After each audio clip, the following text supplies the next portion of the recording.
My name is Paul Hilton. I'm a conservation photojournalist and I've spent the last 20 years documenting wildlife crime across the globe. From the jungles of Asia to the shark fin markets in Taiwan, exposing the atrocities of the pangolin trade. From Africa to the border areas of Laos, Myanmar and Thailand in the Golden Triangle. I report from the front lines, tracking wildlife crime and acting as a voice for the voiceless. But it's a job that sometimes comes with huge risk. Putting my life on the line to expose criminals profiting from this savage industry. And in those quiet moments when I take a photograph, I try to connect with that animal. I can almost feel their fate. But it really doesn't have to be like this. Biodiversity creates ecosystems that maintain the balance of all life. It affects the air we breathe, the water we drink, and the food we eat. Throughout my career, I've always tried to illustrate the scale of what we as a species are up against. My intentions are to move people to act, to become part of the solution. We are en route to one of the planet's last true wild places, to meet those on the front lines of defence for some of the most spectacular biodiversity. Join us on this journey as we explore the last wild places. We visit wildlife crime hotspots and meet the people that can give us first-hand information on what's really happening on the ground.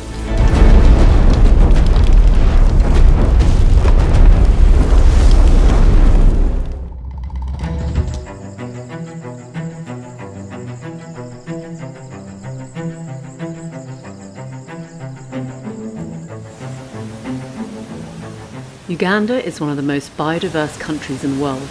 It's home to gorillas, chimpanzees, lions, elephants and hippos. From vast plains and mighty rivers, swamps and jungles, this is one of the last truly wild places on the planet.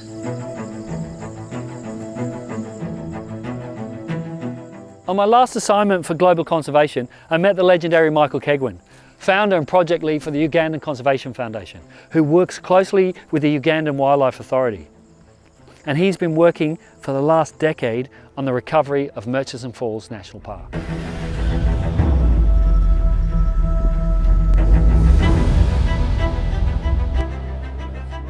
Michael Kegwin, Uganda Conservation Foundation in Murchison Falls Armoury. We've got wheel traps here which are made out of the leaf springs of vehicles. These traps are put in by poachers, and as you can see here, there's about 9,000. The President of Uganda and others have agreed that this is such a lethal weapon that it's as dangerous as an AK-47, and rangers would bleed out if they were to hit one of these traps in the field, which is very likely. During my career, I've seen a lot of horrific things.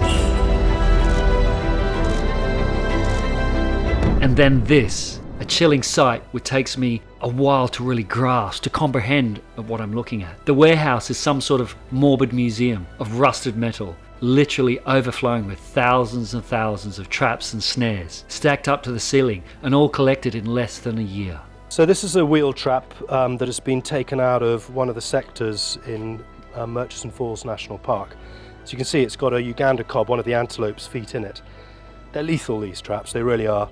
It takes 4 to 6 people to open it, and if it springs on a buffalo or a hippo, it'll snap their leg immediately. For a ranger, this is effectively like an IED. Although I've witnessed elephants and snares in Asia, I've never seen the scale of what I'm witnessing here in Uganda. And it makes me realise what the Ugandan Wildlife Authority is really up against. Snares are made of steel cable, shaped in a loop and anchored to a tree or a branch. As the animal unknowingly passes through the loop, one of its limbs gets caught as it tries to free itself. The noose tightens. Once in the trap, the animal faces a slow, agonising and inevitable end, a combination of dehydration, starvation and blood loss.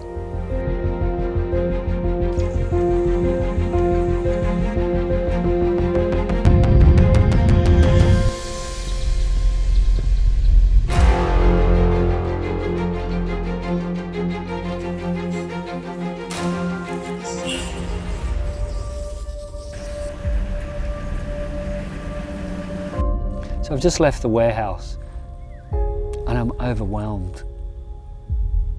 I'm actually in shock what I've just witnessed. I've seen snares in Asia but not at this scale.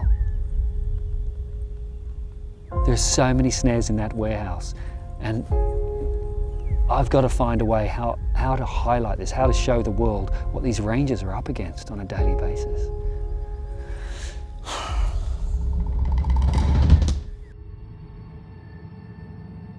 After my sleepless night, sunrise is such a relief. Looking at the beauty of my surroundings, and I relish the peace in this moment. Ironic given how torn this country has been by the chaos of war.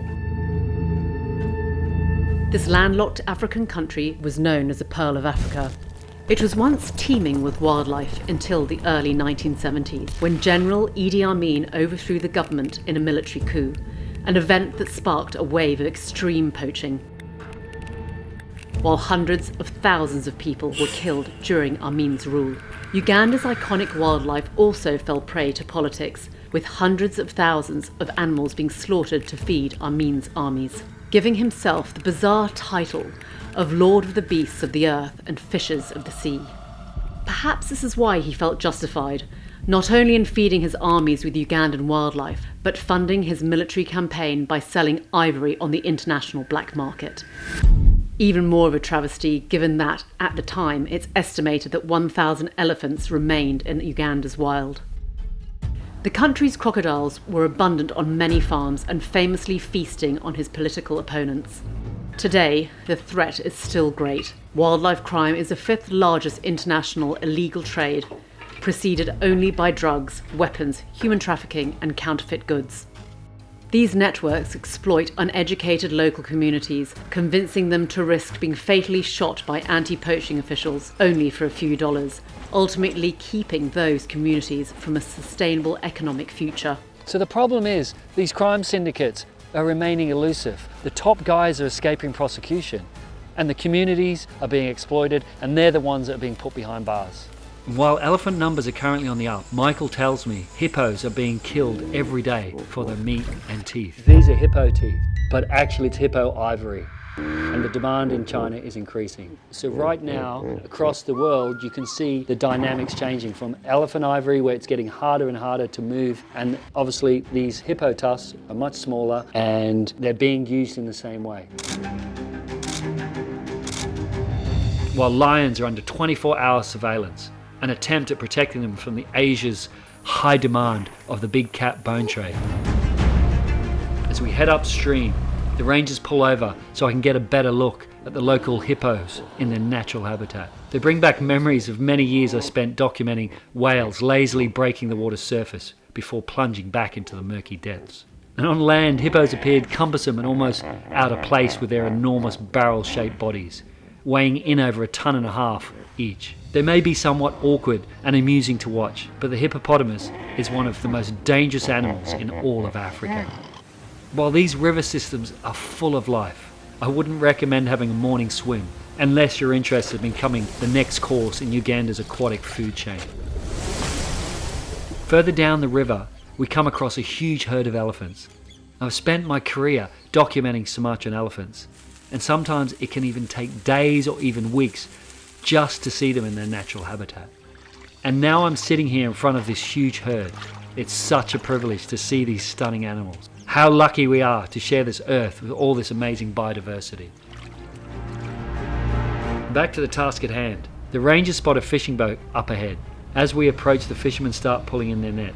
They look pretty harmless to me, just trying to get a decent haul to feed their families.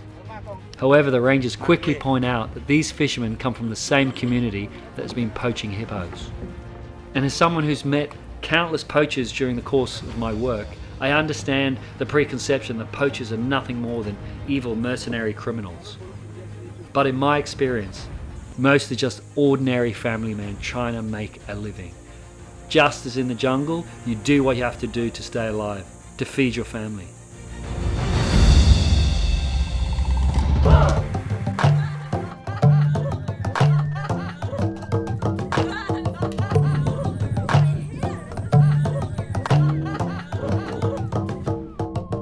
The key to the survival of these majestic species is found in empowering the local communities, and rangers are on the front line of the war on nature. Poverty in Uganda is severe, Opportunities are few, with fishing and farming as the only sources of local income. It's a hand-to-mouth existence. Life here is all about survival. Communities are only going to protect Uganda's iconic wildlife when they see a sustainable economic benefit.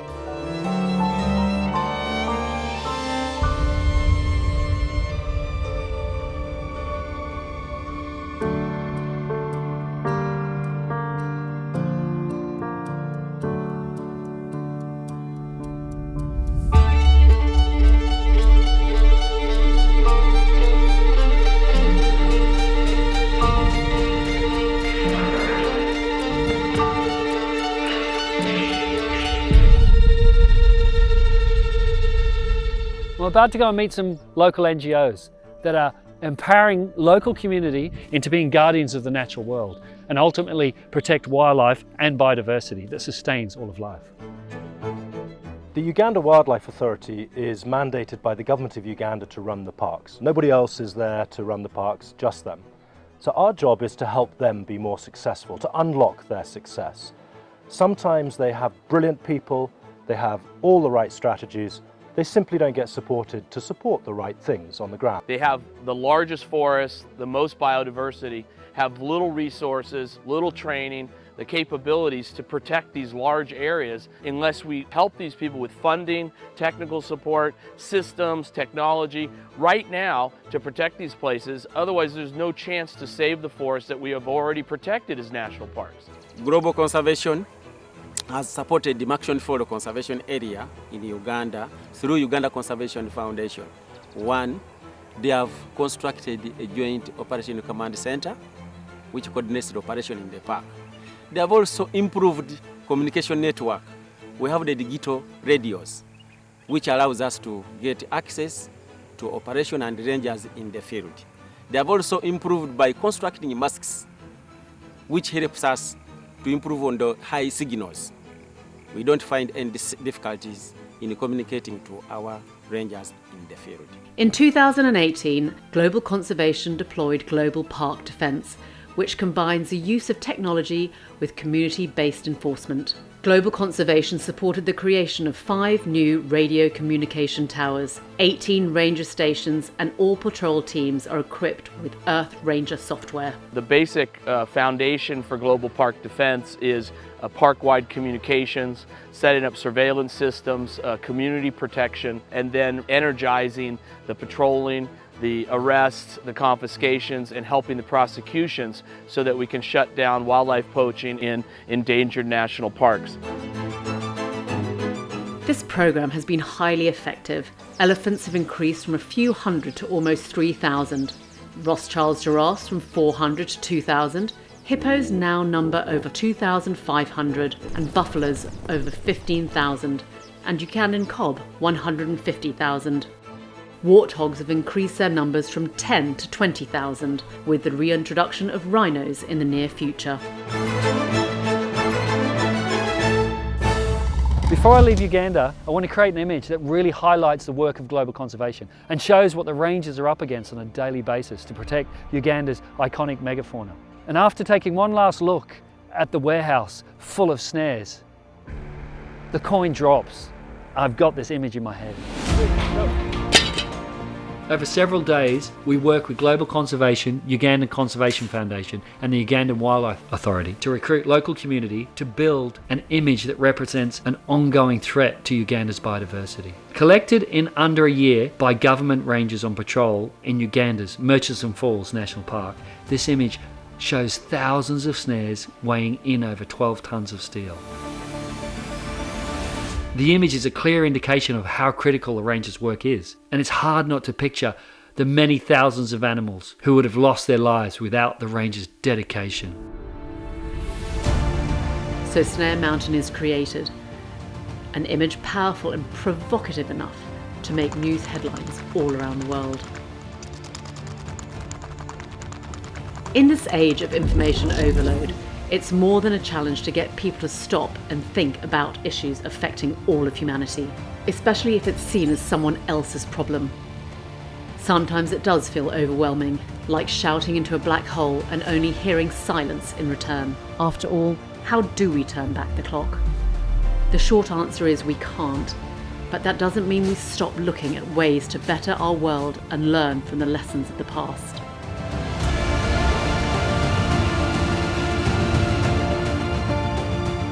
And now Snare Mountain has become the building foundations of a dormitory for the next generation of rangers.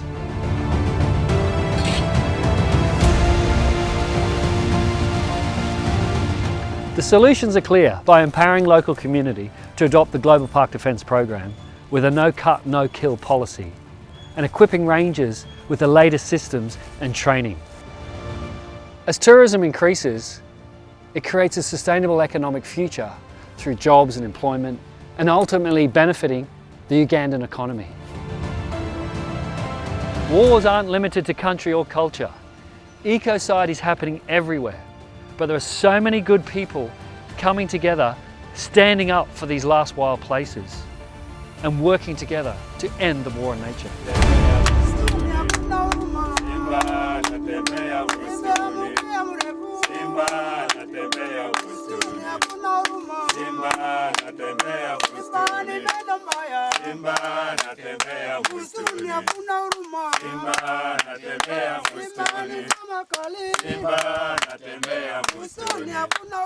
Simba natembea msituni.